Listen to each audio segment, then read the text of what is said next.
প্রিয় দশম শ্রেণীর শিক্ষার্থী বন্ধুরা, আজ তোমাদের 2024 সালে সেকেন্ড ইউনিট টেস্টের ইতিহাসের একটা স্কুল তোমাদের সাথে শেয়ার করব, যেটা সেকেন্ড ইউনিট টেস্টের সেকেন্ড সাবমিটিভ ইভ্যালুয়েশন 2024 সালের পরীক্ষার একটা প্রশ্ন।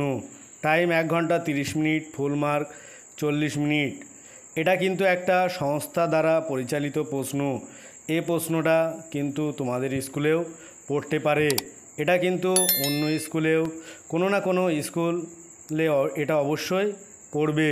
তাই তোমরা সময় নষ্ট না করে প্রশ্নটা একবার চোখ বুলিয়ে নাও, তাহলে কিন্তু তোমাদের অবশ্যই লাভ হবে, ক্ষতি কিন্তু হবে না।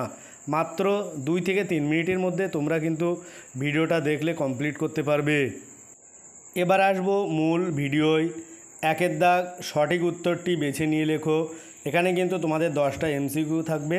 10 নম্বরের 1, 1857 খ্রিস্টাব্দে সিপাহী বিদ্রোহকে ভারতের প্রথম স্বাধীনতা যুদ্ধ বলেছেন।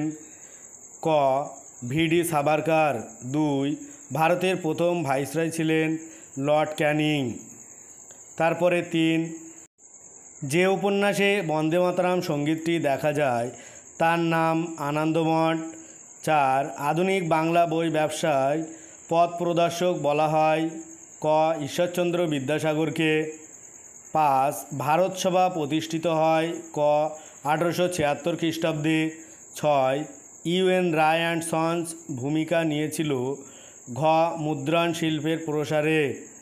তারপরে আসবো পরের প্রশ্ন। 7, মোপালা বিদ্রোহ হয়েছিল। খ, মালাবার উপকূলে। 8, বিশ্বভারতী বিশ্ববিদ্যালয়ের প্রথম উপাচার্য ছিলেন। গ, রথীন্দ্রনাথ ঠাকুর, রবীন্দ্রনাথের পুত্র। 9, একা আন্দোলনের নেতা ছিলেন। ক, মাদারিপাশি। 10, দেশপ্রাণ নামে পরিচিত ছিলেন। গ, বীরেন্দ্রনাথ শাসমল। যারা আমার চ্যানেলে নতুন তারা অবশ্যই চ্যানেলটি সাবস্ক্রাইব করো, যাতে পরের ভিডিও তোমরা সবার আগে পেতে পারো। আর যারা চ্যানেলটি সাবস্ক্রাইব করেছে তাদেরকে অনেক অনেক ধন্যবাদ। এরপরে আসবো 2 দাগ, স্তম্ভ মিলাতে হবে। 1, নবগোপাল মিত্র। উত্তর হবে হিন্দু মেলা। 2, জগদীশচন্দ্র বসু, বসু বিজ্ঞান মন্দির। 3, 1905 খ্রিস্টাব্দের 16ই অক্টোবর। উত্তর 2, বঙ্গভঙ্গ কার্যকর। ভিডিওটি কিন্তু তোমরা শেষ পর্যন্ত দেখো, তাহলে তোমরা ইম্পর্টেন্ট প্রশ্নগুলো অবশ্যই দেখতে পারবে।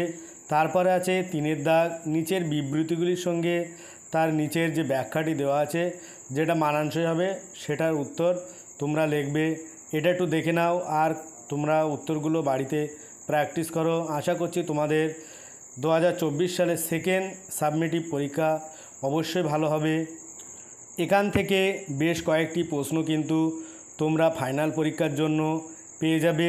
সেই জন্য তোমরা প্রশ্নগুলো মনোযোগ সহকারে দেখো এবং বাড়িতে বেশি বেশি প্র্যাকটিস করো। 4 দাগ, 2টি অথবা 3টি বাক্যের উত্তর দিতে হবে। এখানে 4টে দিতে হবে। 2 নম্বরে 4 দিন 8। 1, সভা সমিতির যোগ বলতে কী বোঝায়? 2, শ্রীরামপুর ত্রয়ী নামে কারা পরিচিত? 3, কোন ঘটনায় গান্ধীজি অসহযোগ আন্দোলন প্রত্যাহার করেন? 4, কালীপরাজ ও উজালিপরাজ কাদের বলে? 5, ভারত সভার 2টি উদ্দেশ্য কী ছিল? 6, জাতীয় শিক্ষা পরিষদের 2টি উদ্দেশ্য কী ছিল? তারপরে আসবো 5 দাগ, টিকা লেখো 2টি। এখান থেকে কিন্তু তোমাদের 4 নম্বরে 2টো লিখতে হবে। 4 দিনও 8। 1, বসু বিজ্ঞান মন্দির। 2, শ্রীরামপুর মিলন প্রেমের কার্যাবলী। 3, ভারত মাতা চিত্রটির ঐতিহাসিক গুরুত্ব।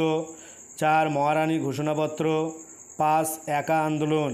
এখানে যে প্রশ্ন কটা দেওয়া আছে টিকা 4 নম্বরের যে 5টা দেওয়া আছে 5টাই কিন্তু মোস্ট ইম্পর্টেন্ট। এখান থেকে তোমরা আশা করছি 2টো প্রশ্ন কমন পেয়ে যাবে। তারপরে আসবো 6 দাগ, এখান থেকে তোমাদের 8 নম্বরের একটা প্রশ্নের উত্তর দিতে হবে। 1, মহাবিদ্রোহের প্রকৃতি বিশ্লেষণ করো। এটা কিন্তু মোস্ট ইম্পর্টেন্ট। আর 2, রবীন্দ্রনাথ ঠাকুরের শান্তিনিকেতন এবং বিশ্বভারতী প্রতিষ্ঠার ভাবনা সংক্ষিপ্ত পরিচয় দাও। এটাও কিন্তু ভীষণ ইম্পর্টেন্ট। 3, 20 শতকের ভারতে কৃষক আন্দোলনের প্রসার সংক্ষেপে আলোচনা করো।